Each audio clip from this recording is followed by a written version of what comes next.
প্রথমে মেয়েদের কাছে ক্ষমা চেয়ে নিচ্ছি, কারণ এই 3টি লাইন বলবো যেটা ছেলেদের থেকে বেশি মেয়েরা করে। পয়েন্ট নাম্বার 1, যখন তোমার বয়ফ্রেন্ড থাকে তো কি দরকার অন্য ছেলের সাথে কথা বলার? আর বেশিরভাগ এটা ইনস্টাগ্রামে হয়। যখন ছেলেটা জিজ্ঞেস করবে এত রাত্রে অনলাইন কেন, কি করছিস, কার সাথে কথা বলছিস, সবারই সেম ডায়লগ, রিলস দেখছি। কিন্তু সে গোপনে কাউকে না কাউকে এসএমএস করে, তার সাথে কথা বলে, তার সাথে সম্পর্ক তৈরি করে।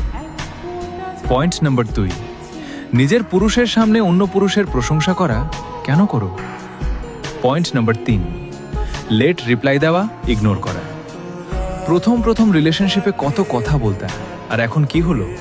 এখন বুঝতে পেরে গেছো সে ছেলেটা তোমার এখন অভ্যাসে পরিণত হয়ে গেছে।